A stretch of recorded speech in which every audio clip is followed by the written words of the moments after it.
Sometimes a beef between two artists turns into a beef between friends, group mates, or even record label mates. Beanie Sigel and Jadakiss draw multiple parallels. Street rappers considered by many to be the stars of their respective groups, and both signed to two of the biggest hip-hop record labels at the time, Roc-A-Fella and Ruff Ryders respectively.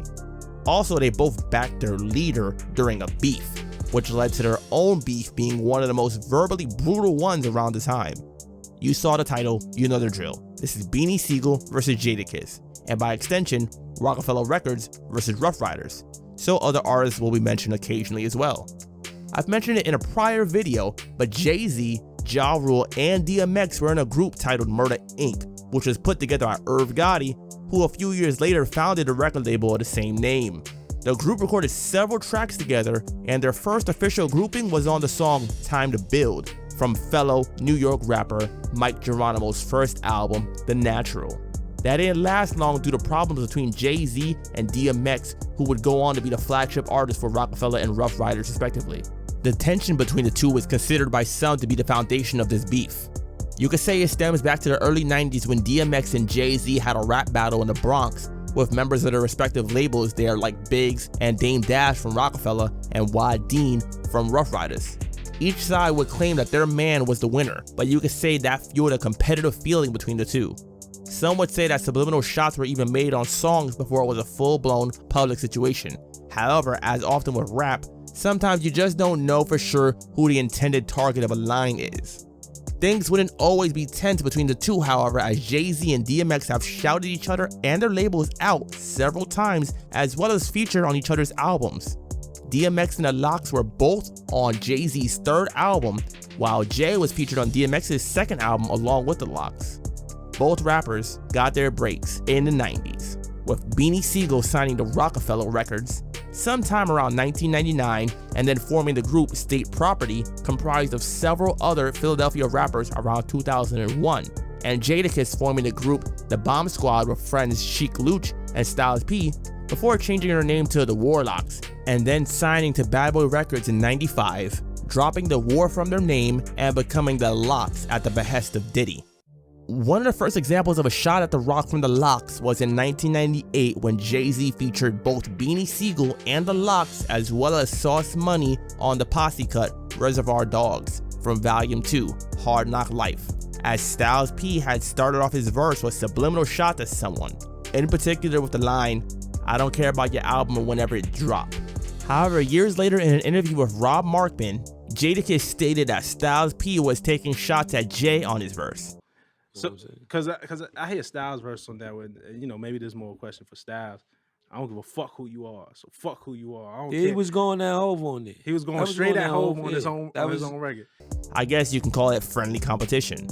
Ironically enough, on that same album, Jay-Z also shouted out the Lox on the track It's Like That with the lines, "You dudes is too soft. Why I don't fuck with you all? I might bark at X or spit at the Lox, but other than that, I don't be fucking with cats." Also on the Foxy Brown track 456, released on her second album, China Doll, Beanie Sigel even mentions the Lox in a positive way with the line, "Haters wondering how I got a position with Rock, cause I listened to the Lox and I listened and watched." So how did Beanie go from listening to the Lox to beefing with them? Well, a few things. In April of 2000, Maya released her second album, Fear of Flying, which featured The Best of Me, the first single from the album, which features Jadakiss. Months later, The Best of Me Part 2 was released on the soundtrack to the Backstage documentary. You might think Part 2 featured Jadakiss too, but no, he was replaced by Jay-Z. Now, this happening once might just chalk up to something like scheduling perhaps. However, this happened yet again with another hit single.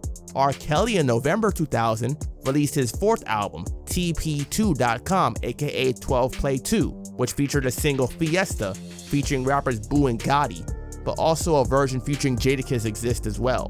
However, in 2001, the remix was released, which features Jay-Z instead of Jadakiss. Not once, but twice. Yeah, maybe there's some tension there. In a Vlad TV interview years later when asked about the beef, Beanie stated that he believes that the beef between Jay and Jada did have something to do with the Fiesta track. In January of 2000, the Lox released their second album and their first on the Ruff Ryders label, We Are the Streets. On that album is the track Felony Niggas, which is a solo Styles track and again seems to have some subliminal shots at the Roc. On the second verse, P says, "There's only 6 nice rappers if you want to be real. Niggas die every day from talking that dumb shit, that where they from shit." Which can be seen as a response to Jay-Z's verse on Where I'm From his Volume 1 album. On that track he mentions Biggie, Nas, and Jay-Z being the 3 rappers people argue about being the best. So Styles saying 6 rappers implies that he's adding himself, Jada, and Sheek into the conversation. One of the first shots on record from the Roc came from Beanie Sigel on the track Beanie from his second album, The Reason. The lines, "I sit 430 deep in wheels, you bout 430 cheap in wheels, small Benz, look at your small rims, small wheels, small grill, big beans sitting in Bentley, my heart peels." Another subliminal shot, but in that same interview with Rob Markman, Jada also stated that those lines were about himself, although when he asked Beanie about it later on, that Beanie denied it. What about when Sigel said on Mac Bitch, I love this story, "I sit 430 deep in wheels, you about 430 cheap in wheels, small Benz."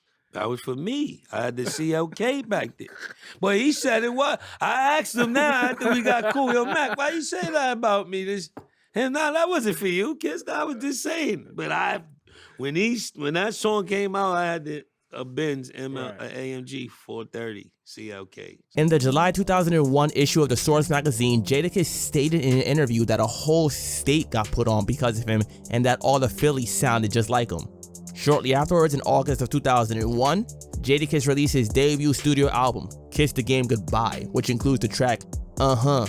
On that song features DMX, who takes a subliminal shot at Jay-Z with the line, "I only gave you the crown so I can shoot it off your fucking head," while Jadakiss takes shots directly at Beanie Sigel with lines like, "Shoot to kill, stomp niggas out, boot to grill, I'll give you a reason why I'm the truth for real." The Reason and the Truth are Beanie Siegel's second and first albums respectively. Also on another track from the album, It's Time to See You, featuring Eve, Dragon, Styles P, Sheek Luch, and Infrared and Cross, subliminal shots were sent at the Roc as well. In an interview with Complex, Just Blaze, who produced the track, stated that he gave Jadakiss the beat before the beef had started, but by the time the record was done, they had used the beat to throw subliminal shots at Roc-A-Fella. Also around this time, Russell Simmons reached out to the pair in order to try to squash the beef, but they turned him down and decided to meet somewhere else. Shortly afterwards, Beanie called into the radio and stated that they did have a meeting, but that the beef is not over ultimately, which was proven with all the freestyles going back and forth. Unlike most of the rap beefs I've covered, this beef had a lot of their disses through freestyles and not as much on their albums and singles. So the timeline might be off a little bit as far as to which diss was thrown in which order, but suffice it to say, they went at each other hard. One such freestyle would be Beanie Sigel rapping over the beat for Jadakiss's song, Put Your Hands Up, which is also from his debut album. Where do I even start with this? Nigga dig this, I'm about to sun kiss like the soda and make J to the moi put his lips on his 9 and really kiss the game goodbye. Probably needs no explanation, but what a way to set things off. Side note, I quit drinking soda a long time ago, but Sun Kiss was one I did enjoy and I definitely like that line too. He continued to onslaught with lines like, "You broke, talking about you rock yourself out. When I see you, gon' really wish you knocked yourself out. Wanted with Sieg, need the whole locks to help out. It's just me, I don't need the Roc to help out. I could tell while Styles say he the ghost of this shit. I could tell you in your style he write most of your shit." A reference to Jada's single, Knock Yourself Out, as well as Styles P's nickname, The Ghost. Attacking someone's writing credibility, a classic diss, although in this case I doubt Styles was writing for Jada. The diss continues on, and one line in particular confirms what some had thought about Jay-Z and DMX, that being, "I got the mask and the text and the Tommy guns, leave it up to Hove to X out Tommy Buns." Tommy Buns is the character that DMX played in the film Belly. If you haven't seen it, go check it out. Jadakiss had a freestyle of his own to fire at Beanie as well, that being over the beat for Daisy Lady by 7th Wonder, or as Jada said on the diss, the disco beat, with lines like, "Niggas can't stand you, Siegel, your flow is mine anyway, so don't bite the hand that feed you." And "You forget the reason that you signed to the Roc, cause you listened and you watched and listened to the locks." It's pretty clear that Jadakiss still felt like Beanie copied his style and heard the 456 track where Beanie mentioned listening to the locks. One of the funniest lines on here though is, and I'm stunting on a disco beat, and use a fag, your next rhyme should be on a Cisco beat. Like, Cisco really just got caught in the crossfire. At the end of his verse, he interpolates Jay-Z's H to the Izzo with the lines, it's a J to the Izzy, D to the Izzy, y'all know cause it's pussy, y'all don't want no gun, plizzy. Siegel's not real to me, therefore he doesn't exist, so poof, vamoose, son of a kiss. Using Jay-Z's own song to diss one of his record label signees, and dissing Beanie for the perceived copying by calling Beanie his son. Overall, it was a good comeback to Beanie by Jada, and one of the best diss tracks in this back and forth. In October of 2001, at the Philly Powerhouse concert, Jada got on stage and during his set cut off the music and started freestyling a cappella and dissing Beanie Sigel, especially with the line, stand over the body, fire again, send Sigel the wire, I'm riding again, and continued to go on while the crowd began to boo him, understandably so given that Beanie is from Philly. Then he went right back to finishing his set. He would also spit that verse on a Rap City freestyle around this time as well, again dissing Beanie over the beat for the Lay Low song from Nate Dogg. Beanie Sigel had apparently received word that Jada had dissed him, so he headed over to the venue and was allowed on stage and used that time to diss Jadakiss in return. You could tell Beanie was angry here of one simple line that was just so brutal. I'm thinking about raping his mom and making him watch. Yeah. Clearly, Beanie was a bit bothered by being dissed in his hometown. He then goes on to take a shot at Jada's friendship with Biggie with the lines, he a bitch without the pocketbook and a wig. Now how you talk that Pac shit when you roll with Big? I thought you blew trees with him, pushed V's with him. Couldn't wait to go on tour across seas with him. Beanie came at Jada again on a freestyle on Special Delivery, the hit single from Bad Boy Records, G-Dep. A lot of it was directed towards Nas as well, as at this time Jay-Z was beefing with Nas heavily. One example being, you Illmatic got the medicine bag and I'm the doctor, make the house visit. An obvious reference to Nas's debut album Illmatic. Towards the end of the freestyle, he switched back to dissing Jadakiss with lines like, back to Jada, pink of the kiss. No matter how I look at him, I think of a bitch. No matter how I switch it up, think of an actor. Can't stick to the script, I'ma give you a clip. And the rest of the verse went at Jada as well as sending a shot at Styles P also. In that same radio freestyle, the rest of State Property also rapped and sent some shots at the Lox as well. Then in a 2002 Rap City freestyle featuring State Property, Beanie spit this same verse again dissing them. He again dissed Jada on a freestyle over the beat from the Cameron track 357 from his debut studio album Confessions of Fire. Is anyone else wondering why Sheek Louch just doesn't seem to get mentioned much in these beefs? Anyways, in typical early 2000s fashion, Styles P came back on another freestyle dissing Roc-A-Fella on another hit track at the time, Ray J's Wait a Minute. He took shots at Jay-Z and crew's flashy lifestyle again with one of the funnier lines I've heard dissing the group. Got the motherfucking 9 hollowed, and the only thing y'all niggas trying to pop is the cork on the wine bottles. Better stop flashing the cash. When I squeeze 3, don't be surprised your man happened to dash. Which is a reference to Roc-A-Fella co-founder Dame Dash. He also makes a reference to the earlier mentioned Reservoir Dogs track with the line, there's about to be 3 dead dogs in a reservoir, which implies shots fired at Jay, Beanie, and Sauce Money. In September 2001, Jay-Z released his 6th album, Blueprint, considered by many to be a classic. It features the diss track Takeover, aimed at Prodigy and Nas, who Jay was also beefing with at the time, but really you could say they were his main focus, while Jay let State Property handle the locks. A few months later in December, Nas released his 5th album, Stillmatic, which featured Ether, the diss track in response to Takeover.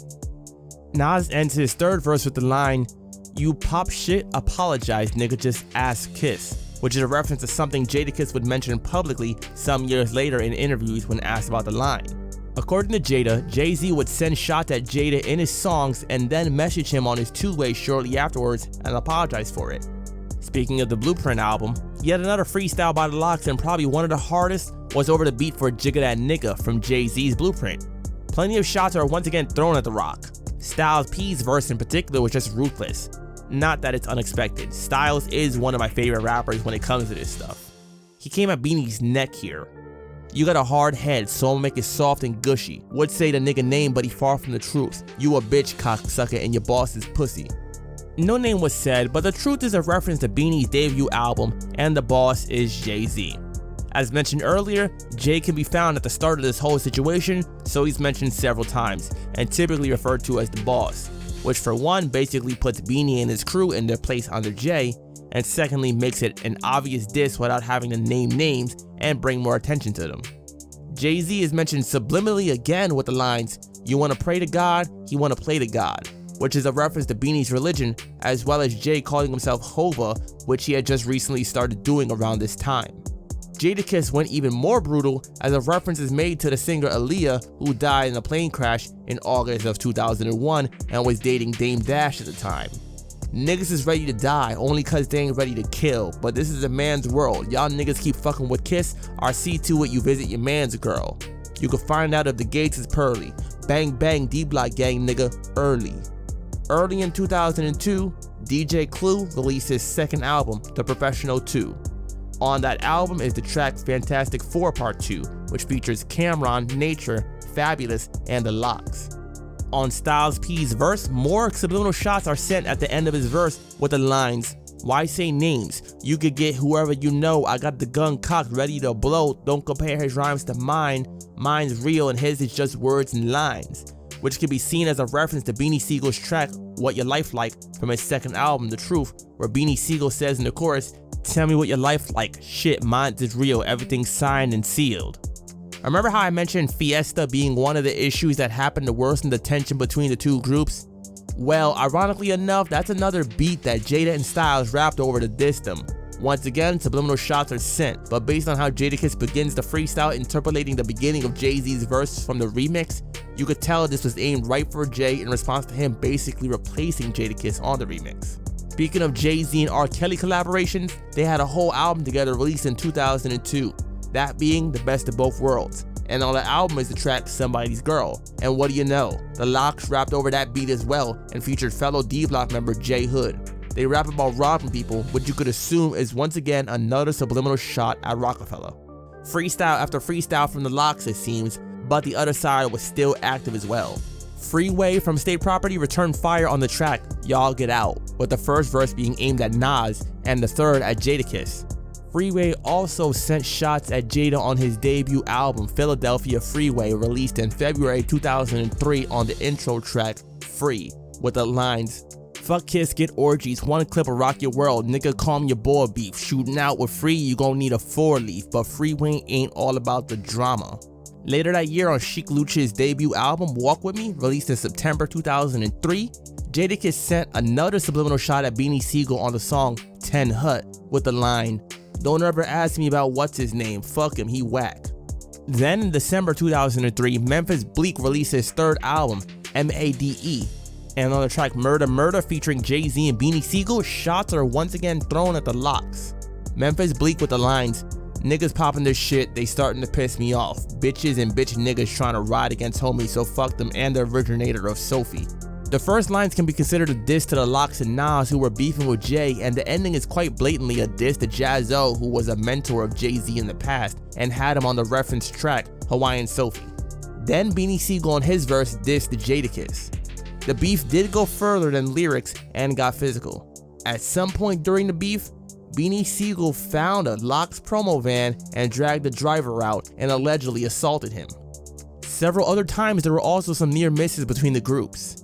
In an interview with Ruff Ryders, the Lox shared several stories about their beef with The Roc. One in particular from Styles P talking about waiting outside of the Hit Factory studio for Beanie Sigel with something crazy, and I'm sure he wasn't talking about bars. I ain't gonna lie, I was outside one day right at the Hit Factory waiting for Beans with something crazy. And we was on the phone, each other privately. Another by Jadakiss saying he was ready to go up to the Hot 97 radio station with a 357 because State Property was on the radio dissing them. I was shedding a tear. I wanted to go to Hot 97 with the Trey Pound one day. Flex was letting them go up there and just air us out. I'm like, yo, how could he do? is something got into me, like, just go down there with the 357 and do something stupid. Let's get busy. But they talked me out of it. God, saved us from that. Styles also stated that he and Luch saw Freeway when he was alone while they were in Puerto Rico for a show and staying at the same hotel, and that they wanted to jump him at the time, but decided to talk instead. You seen Free. Yeah. Actually, it was me and Luch on the steps. It was me, you, and Hit. It was me, you, and It was me and I met him downstairs. Yeah, it was me, you, and Hit on the thing, and then we came up with a plan A and a plan B and a plan C. Yeah, I remember the whole shit. First one was like, oh, we was gonna fuck Freeway up right there. Because we was in the same hotel. Because we was in the same hotel and we seen him. now. We was like, we could jump this nigga right here. And he was dolo because he didn't see us yet. Wow. He didn't see us yet. Yeah. We seen him going in, but he didn't see us yet. So we was like, all right. And then we was like, you know what? Let's chop it up. Again, Styles had another near altercation, this time with Jay-Z, as he mentioned when interviewed on the Big Face Gary show. Styles turned a corner and saw Jay with Swiss Beats and decided not to interfere with what they were doing at the time, however. First seen He was Jay-Z, standing next to Swiss, so it was nothing. my brother would tell me to chill, I'ma chill. That's it. That was I'm not it. step on Swiss toes. That was it. That's my Perfect answer. That's what I'm The asking. first time I ever seen him, it was me, him, and Swiss. Nobody else around. Wow. And I spun the corner. Him and Swiss talked. I didn't expect to see them. Wow. They didn't expect to see me. Like, you know what I'm saying? Wow. And Swiss is a great ambassador and delegate. You know, he knows how to delegate things and Shout out ambassador Swiss. things. So, I wouldn't have did that to Swiss anyway. One, we got a brotherhood with somebody, and you respect somebody as a thing. I would have never violated Swiss like that. Like, if you understand what I'm saying, that would have So been what you tell people is a violation of Swiss.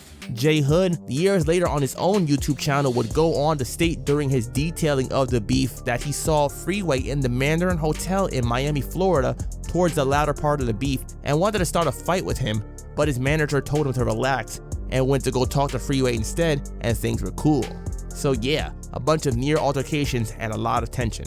After all those disses, the beef died down a bit and eventually things were cool between the groups.